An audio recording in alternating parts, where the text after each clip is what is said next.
Well, good morning, everybody. Darren Saul here, your host of Playing with Perspective, the Suspended Animation Podcast, episode 66 on this fine Wednesday morning. I have the lovely Jo Hodges here with me in the studio. How are you, Jo? I'm very well, thank you, Darren. Lovely to see you. And I mentioned Thank before you. that your brooch matches my orange microphone. So we didn't even plan that. Very, very We impressive. didn't plan it, but somehow the universe knew that we needed to coordinate. Fantastic. So now, Jo, I'm really excited about this conversation because Thank you. something that we don't talk about often, but it's really important. And the topic for today is first-time leaders. What got you there won't keep you there. And what a fantastic line, because I think that's really important for people in management these days. And even in this time, management and leaders are dealing with a whole new set of circumstances, a whole new set of behaviors. So they really need to upskill and be on top of their game. But before we jump into that stuff, I thought I'd just give everybody a little intro into who Jo is. So Jo is a leadership coach specializing in coaching first-time leaders. Her passion and vision are to ensure that her coaching results in our leaders of the future having an abundance of decency, integrity, and to continuously model what it is to be a great leader in the workplace. As the world becomes more connected, more transparent, and more diverse, business needs a new type of leadership. This new leadership requires different skills to lead organizations into the future successfully. So we're going to be chatting about leadership, as you guessed, and the skills you need to get you there, but more importantly, to keep you there. So good morning, Jo. How you doing? Look, I'm great. I'm in Melbourne. The sun is absolutely shining today. It's one of those beautiful winter mornings. So not as great here in Sydney as I look out the window, but never mind. Never mind. Melbourne has to beat us every now and again. So, Jo, tell us a bit more about you, anything that I might not have covered, and any other insight you'd like to give us. Well, I guess in terms of, my background, I've had, well over 20 years corporate experience in various leadership roles, and I've been able to, I guess, witness firsthand successful leadership and also leadership that isn't successful, that fails, and the consequences of both. So, and what has led me to, I guess, my passion for coaching or specialising in coaching first-time leaders is that I don't want them, I want our future leaders to be, full of integrity and a growth mindset and a big dose of what I call DQ, which is the decency quotient. So doing what the decent thing is, not only for the company and not only just for you as the leader, but also for the people that you serve, your clients and your staff. Fantastic. So, and I think, lately in Australia, we've been let down by certain in leadership in certain industries, the financial industry being one of them. And that's really put, I guess, the fire in my belly that, that should never, ever happen. And I don't want it to happen again. Yeah. So that's where I'm coming from, I guess. That's my passion. Love it. And now that's a really interesting point.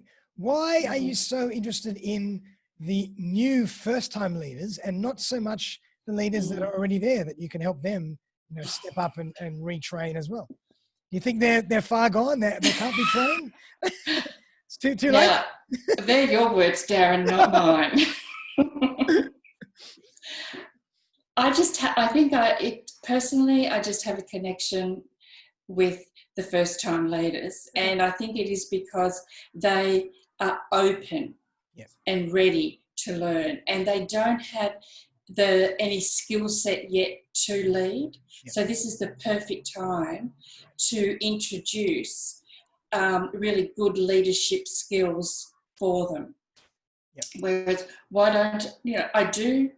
I I do coach leaders that are established, and that works really well. My passion is first-time leaders. That's fantastic. Yeah. And I'm kind of really interested in that as well, because these days a lot of people are promoted to leadership positions because they are really good at what they do down in the trenches. But that doesn't necessarily mean that they're going to be good managers and good leaders. So it requires a whole new skill set, and that's a nuance that a lot of people forget when they're promoting their high performers. And it sort of goes to the what got you there is not going to keep you there. Absolutely. Because what got you there is your perhaps your technical skill set. Exactly. And that then becomes only really a small part of your leadership role. Yep, so true. Now, obviously, you're really passionate about decency and integrity in leadership. Do you think that this is something that's really lacking these days? Why are you use that as so much as your core component? It's not a new thing for me. It's not a new passion. I've always been, I guess, passionate about social justice, about doing the right thing for people, having a really good, solid moral compass. That's always been important to me, and I attract people with that same belief. So that's why we work so well. I think there are some great examples of really good leadership at the moment, especially with the COVID-19. We've seen some really good leadership. But just before that, as I mentioned before, when I studied quite hard on what was going on with the financial Hames Commission inquiry, it really, really bothered me. It bothered me because of the arrogance, the lack of accountability, the lack of empathy. There was, what comes to mind, Darren, was I remember, and I'm not going to mention names, but there was one senior exec from one of the financial institutions, and he was asked directly, "What are you unreservedly apologising for?" Oh, wow. And because they were the words that he used. And he couldn't answer that question. Wow. And they asked him again, "What are you unreservedly apologising for?" Interesting. And in the end, he said, "I don't know." Oh, boy. And that tells me that nothing in that organisation was going to change while that person was still there. They'd been there for a long time, as many of them had, and it is very difficult to change that sort of behaviour. Now, they also did a lot of good. Don't get me wrong. I'm not saying that, the banking industry, look, the shareholders are very happy. However, the mums and dads that lives are ruined because of their behaviour are not very happy. And that bothers me. Fair enough. So that's just an area that you feel is so important to everything we do, and it really drives the decisions and our behaviours and how that affects the world around us. Because it's about not what's best for you as a leader. It's about what's best for the people that you serve, or the people that are, your staff, your team, your company, your clients, your suppliers. And I think sometimes, there's a saying, you start to believe your own bullshit. And I think we've seen that, and that's very old school. Absolutely. So it's really about empathy for those around you and the plight of, who you're there to serve, and try and reduce and minimize the ego as much as you can. It is. And I think, empathy is a huge skill that, or an important skill that has been lacking Definitely. in leadership for generations, because we didn't know the importance of it. Yeah. That wasn't part of being a leader. And it's only in recent times, in the last sort of 20 odd years, that emotional intelligence has been brought in as a real key indicator for potential leaders, potentially successful leaders. Definitely. And I love talking about emotional intelligence and EQ. I think it's fascinating, but we'll get to that a bit later on. Yes. But I mean, what do you think are the biggest pain points or obstacles for first-time leaders these days? In my experience and in the new leaders that I've coached, probably 3 or 4 things that come up all the time. One of the first things is that they haven't really had or got a grasp of the enormity of the job that they've accepted. Right. So they don't really understand what it means. Yep. That makes So sense. I think that would be one area that is definitely an area for development there. The other one is time management. Yep. They've only ever had to worry about their own time. Yep. Now they're responsible for not only their own time, but for other people's times, as you know, their teams. That's right. And how do they manage the influx of emails that are coming in at them? You know, some of them are getting 100 emails a day. Oh boy, more, even more. Yeah, you know, like how on earth do you know? And what's expected of you today is so much more than what we've ever seen before. Definitely. So time management is absolutely crucial. Definitely, particularly in the digital world. We're not only talking about email, we're talking about Zoom meetings and Microsoft Team meetings and LinkedIn and you know, other face-to-face meetings and coffee meetings and oh my God, it does and networking meetings, it doesn't end. And so what happens, Darren, is that the leaders, they don't have time to think. Yep. There's no time just to reflect and think, because they're just in like a fight and flight mode. They're just, you know, got to get through this, got to get through this. So that's definitely an issue for them. And I think the third one is that I see a lot is they're now in a position where they have to have difficult conversations. And often if they've been promoted from, say, part of a team to the team leader, that's really difficult for them now to establish themselves as their leader, as their boss. That's right. How do they do that? And also, how do they have those difficult conversations around performance or around attitude, around all sorts of things? It's a real challenge for them, because they have not been prepared for this role. I can imagine that being really tricky. You know, you've been working with a team, you've been mates, you've been doing all sorts of team building stuff together. You got each other's back, and all of a sudden, you now have to give them feedback, and you have to, you know, push them along where they need to be pushed along. And it's that's right. You have to establish some very clear boundaries about what that looks like. And and it's hard for everyone. It's not easy. And, you know, leadership is really hard. Being a leader, first-time leader, second-time leader, right up to the top, it just gets harder and harder. So you have to be very, very sure that you are up for this task. Awesome. And here's another great question. I mean, what is your view on natural ability to be a leader and being able to be trained well as a leader? Do they overlap a little, or? Well, I don't think leaders are born. I think they're made. And that's certainly not my own quote, but that I really believe that. Then, you know, some people say, "Oh, you're a natural born leader." Well, you know, I don't really think that that's quite the case. You might have leadership tendencies, but you need to develop those.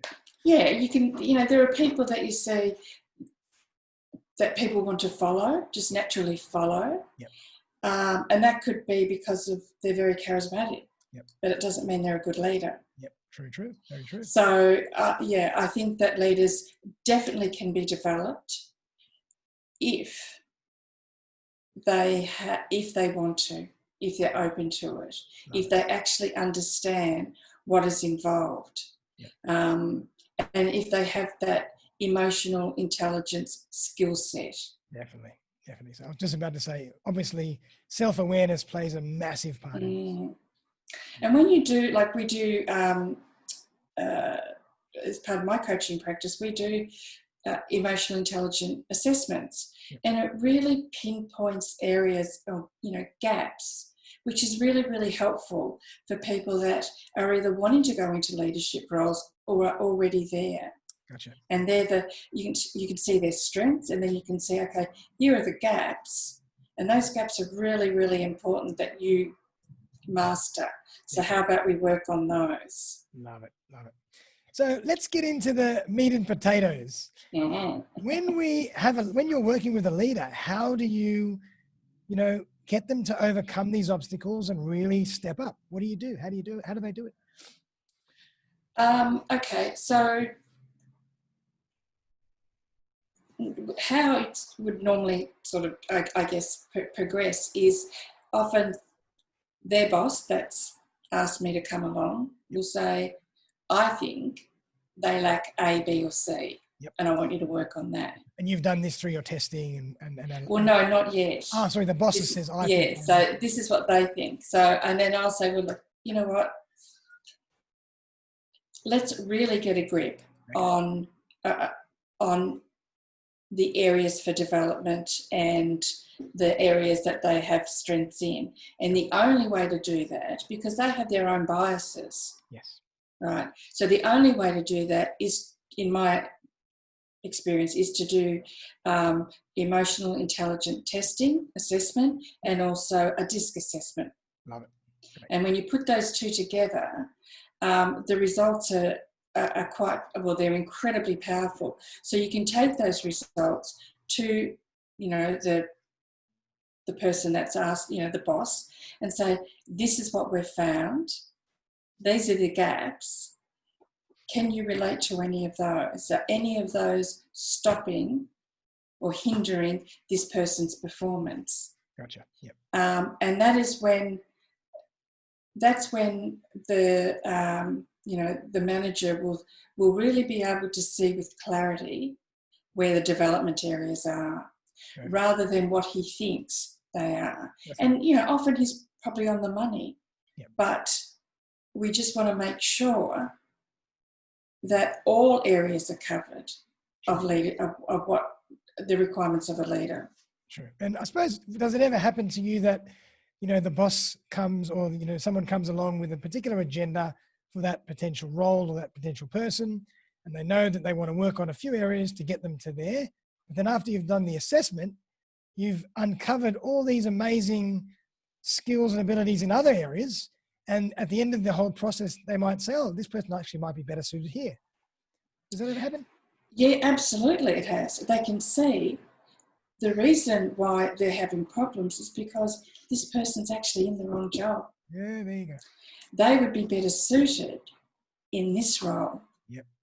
And that's why, doing a DISC assessment or doing the emotional intelligence assessment will highlight all of that. And it will highlight those that are going to be good in certain roles and why they're not performing. And it could just be they're not suited to that role. Often I'll see someone that's been promoted to a leadership role because of their skill set, their technical expertise, but they don't have the emotional, the soft skills to lead. That would happen a lot these days. It does happen a lot. It does. And this is where, why I like working with first-time leaders, is because you can explain all that to them. You can teach them that, the importance of that.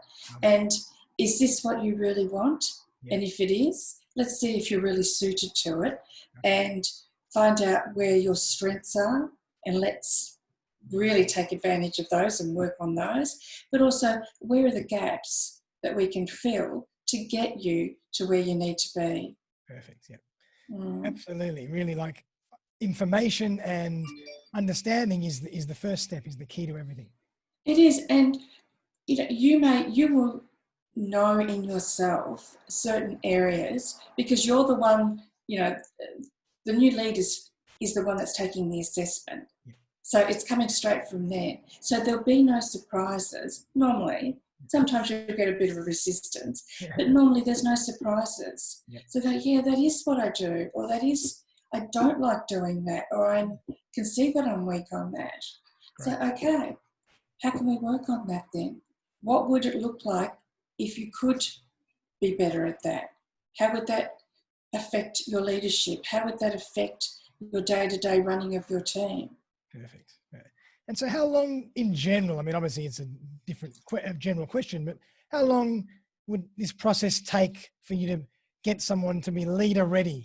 Well, it's a process. It's a bit, and especially because more than often, there's been no training beforehand for these first-time leadership roles. So I normally would say, once we do the test, I can see, and I have their first session with them, we can see an instant result within sort of their first session. They'll go away and they'll be able to change something straight away. And then we work on everything else, because it is that powerful, because they can walk away thinking, oh my God, I know that. Now I'm going to do it differently. Yeah. And they'll be excited to be able to make that change. Yeah. So their boss will be able to see it immediately. Yeah. Now, everything else takes time. Sure. So, it just varies on what the company requires. But in all honesty, 3 to 6 months is my time frame for a good, solid coaching, leadership training. It's like an apprenticeship, really. Wow, okay. Because they've got to learn these skills, then they've got to go and practice them. That's right. And they've got to turn them into habits. They've got to turn them into habits. And then sometimes they'll try it, it may not work. Mm-hmm. So we have to work on that. Yeah, that's right. It's a 360 degree. It is. That's right. Holistic process. It's not just ABC, do this and off you go. Absolutely not. And we measure it the whole way through. So, when you take the assessment, say in the beginning, and then we might do it again in 3 months, and the results can be very, very different. Amazing. It is amazing. It's a very, very powerful tool. It is the only tool that will predict successful leaders. Wow. And so a lot of this is based on EQ, yeah? Emotional intelligence, yeah. So IQ is set in stone. Your IQ is your IQ. But your EQ... Tell exactly about what is EQ and what is IQ. Let's define it. Okay, so IQ is your intellect. Yep. So that's what we're born with. Right. We'll have, some people will, have an IQ of 150, 160. Others will have, 70, 80 or lower. Right. It doesn't really, whatever that is, but that's not going to change. But that never changes. That it never changes. Increase that over time. No, you can learn more, but your IQ won't change. Okay. That is my understanding. All right, right. Whereas EQ can be learned and developed, and to continually to be learned and developed. Gotcha. And what I find is that when the new leaders, take this assessment and we put in some strategies, what the feedback they're getting is not only is it affecting their work, their leadership style and their success, is that it's also working for their home life as well. I love that. That's so fascinating, and it makes perfect sense, because once you uncover and awaken awareness of self, that spills out into every facet of your life. It's not just work. It's who you are as a creature, as a person, as a human being on this planet.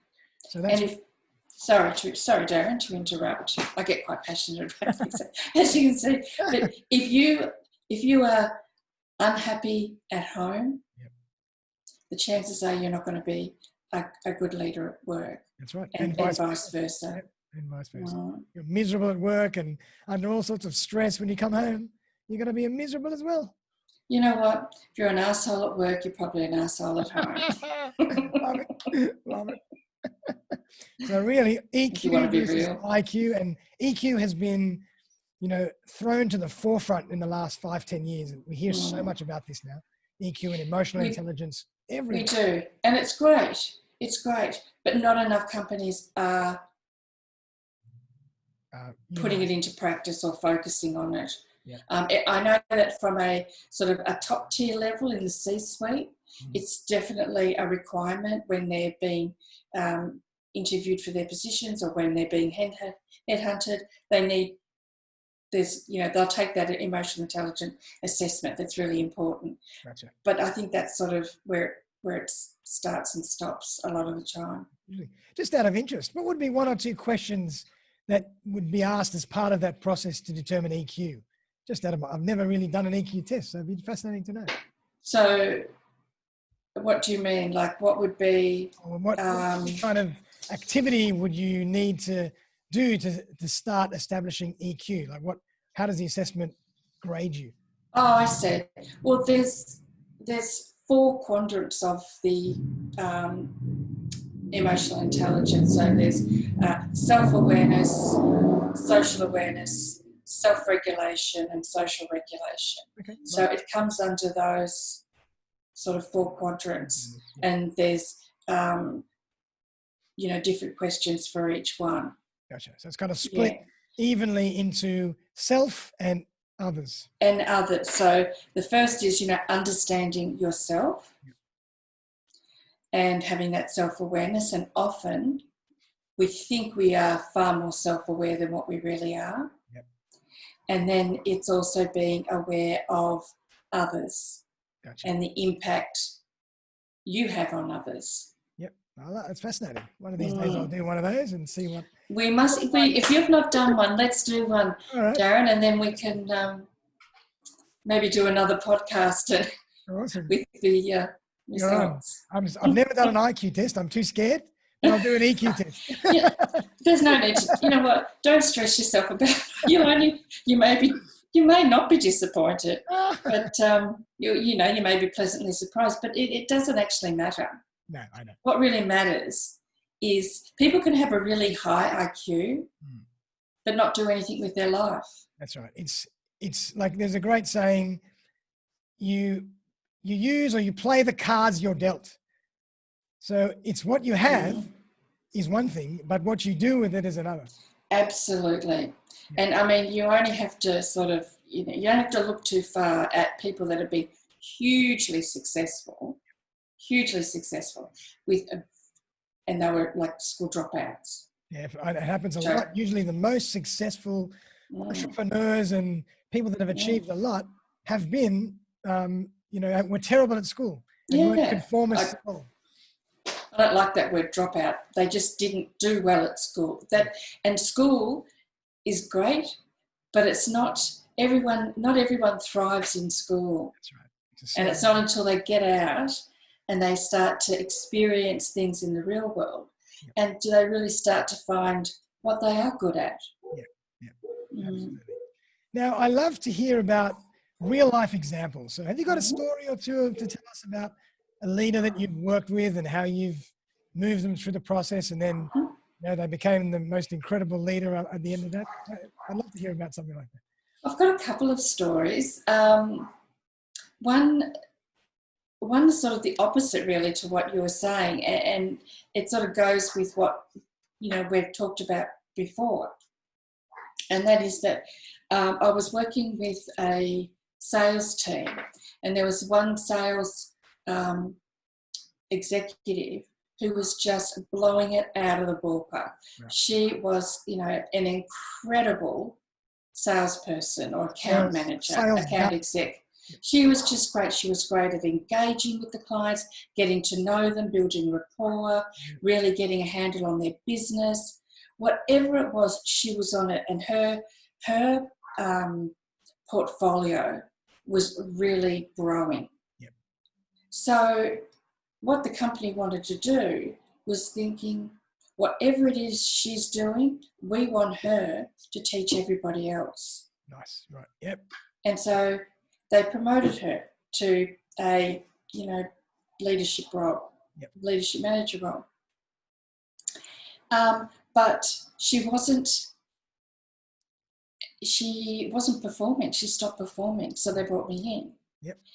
And what it was, to cut a long story short, was that she never wanted to be a leader. Yeah. She never asked to be a leader. She got tapped on the shoulder. And she felt a certain amount of obligation. Right. A loyalty. And she was flattered, her ego was, it was good for the ego to be asked. So she thought, well, I'll give it a shot. And, there was a whole host of other things too, about, what they expected and what she understood of the role. But it came down to, she just didn't want to lead. She wasn't good with her people skills internally. Yep. She was good externally with her clients. Yeah. But she wasn't even that great with relationships within her team. Right. Yeah. She was very, very independent and got the job done. Very independent. And then, so what happened was she started to, her sales, because she still had her own portfolio, part of her portfolio, her sales started to go down. Mm-hmm. Her team weren't engaged. She started to really have some, personnel issues with her team. Yep.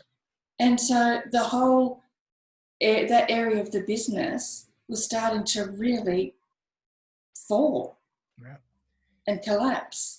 Did they ask her to continue working as a salesperson as well? Or just leave? No. But what happened was she said, she wanted to leave. She said, I can't do this job. I can't go back to my other job because I'll just feel like a failure. Right. So the end was that she didn't leave. She did go back to her other job. But what it did highlight to everybody was the importance of making sure that the right person is in the right job to lead a team. Yep. And we used it as a learning experience for the whole team. Gotcha. So that she still had her respect and dignity. And it wasn't a failure on her behalf.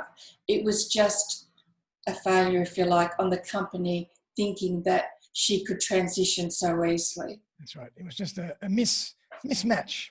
It was a mismatch, yeah. And the company handled it really, really well in terms of, they owned up to it and said, yeah, you know what, we didn't. We just thought she'd be great at it because she's good at the technical stuff. Okay. Yeah. Fantastic.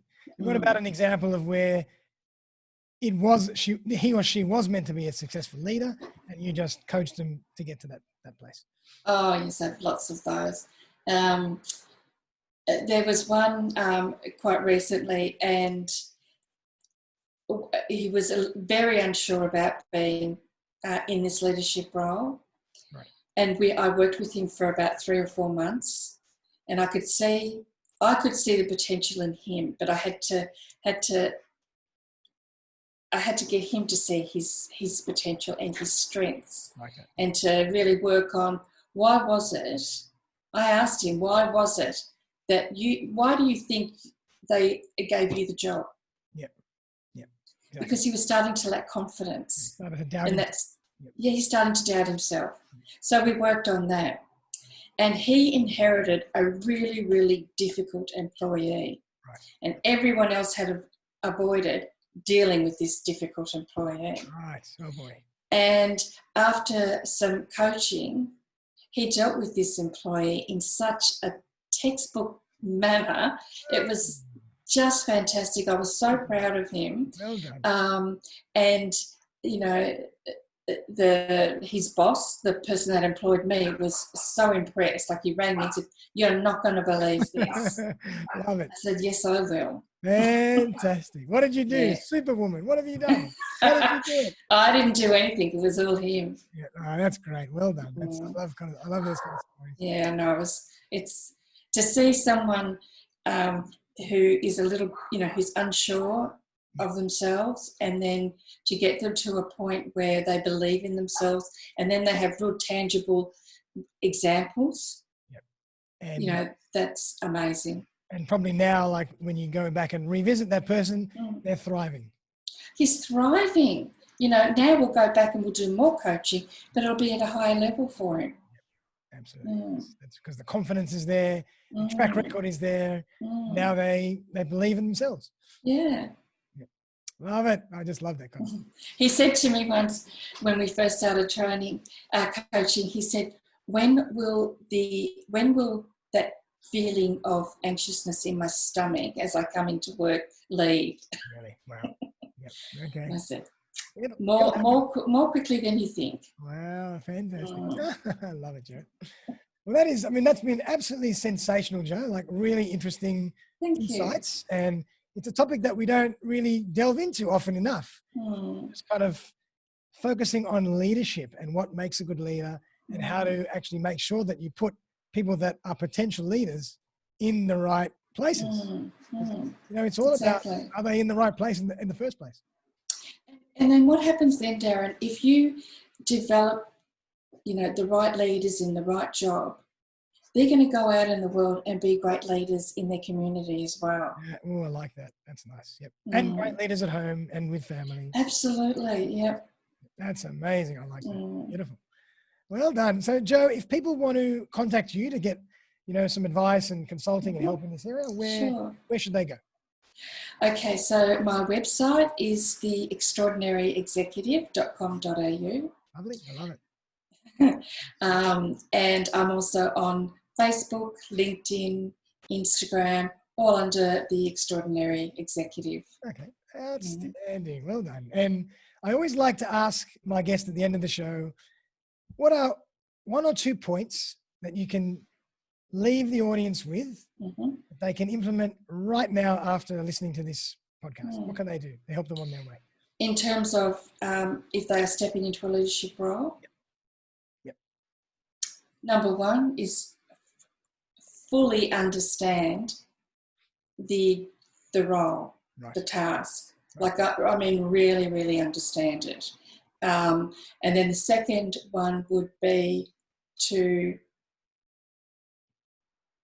I guess, what I get them all to do is, write down all your strengths, like it. all of your achievements. Nice. Yeah.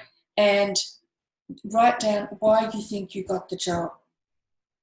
Right. And if you're having any doubts, what's the evidence that you can't do this?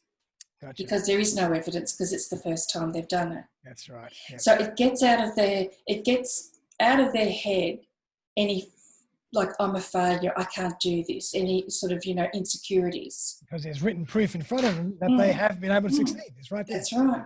Yep. I like that. That's right. Love it. Well, some great advice there from Jo Hodges.